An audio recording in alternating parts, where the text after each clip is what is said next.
The beauty peptide everyone is ranting and raving about is GHK-Copper. Now, there's also Glow, which we're gonna jump into. We're gonna talk about how to measure it. But first, we're gonna talk about what it is at a very high level, and then we'll get into the measurement video. So if you came here to learn how to measure this properly for yourself, well, you're in the right spot. We're gonna talk about GHK-Cu by itself, then we're gonna talk about Glow and the different measurements there. First and foremost, this is a copper peptide, so it helps to deliver copper into either wounds or hair and skin and nails.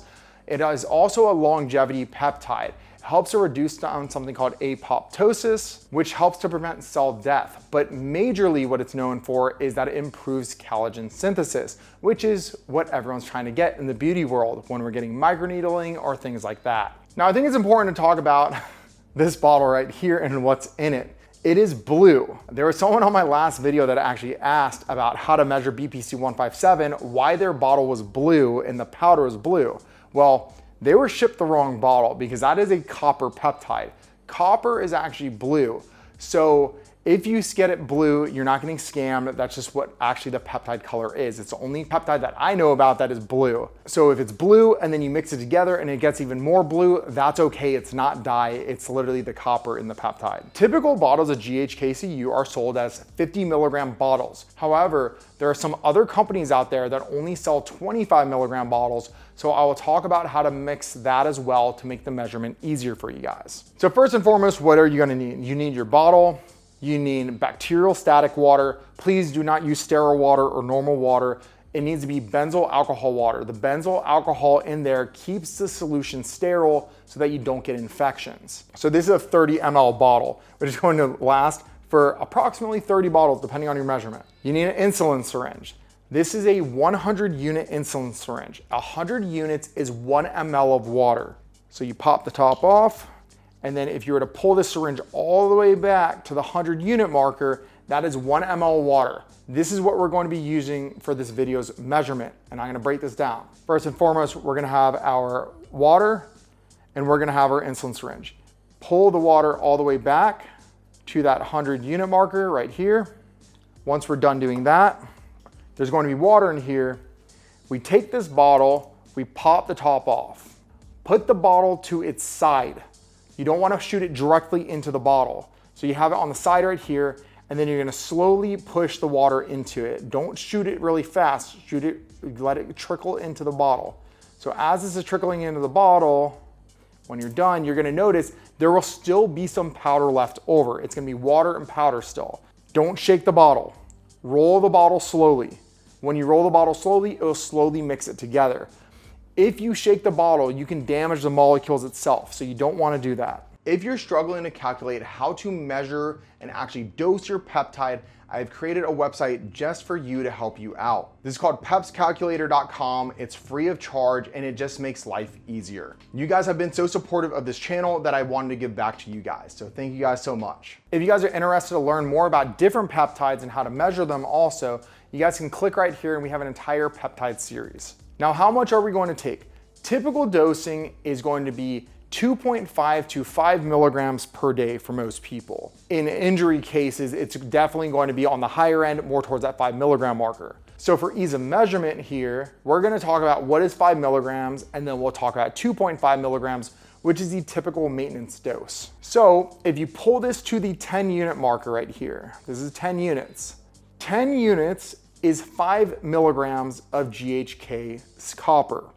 Now, if you're only doing 2.5 milligrams for a maintenance dose, which is pretty typical in the beauty space, then it is going to be 5 units, which is halfway to that 10 marker, meaning a 50 milligram bottle will last you 20 days.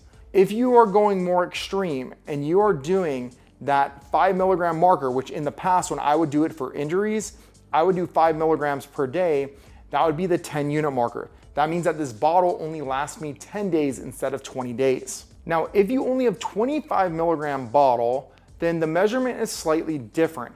If you're only doing 2.5 milligrams per day, which is the typical dosing, then you would still do the same measurement. So it'd still be 100 units all the way back and you push it into the bottle. However, your measurement is slightly different. The 10 unit marker for you, that is going to be 2.5 milligrams. And if you prefer doing a 10 unit marker on the 50 milligram bottle, then all that means is you can also pull it back and put 2 insulin syringes worth of 1 ml of water in there. So it's 2 mLs of water into the bottle, and then every 10 unit marker is 2.5 milligrams, which if that's what the dose that you're using, then that's fine. If you're doing it for injury or like burns and things like that, I'd probably measure it the other way. And just a brief little background on myself. I have been educating for nearly a decade now on things like peptides, PEDs, HRT, functional health, autoimmune diseases, and I have thousands and thousands of case studies by this point in time on all these subjects. I also have my Skool community up and going, which is my unfiltered, unapologetic self. And I thrive in environments like that. I used to just be able to film without editing or thinking about what word to say versus what word not to say. So how to measure Klow?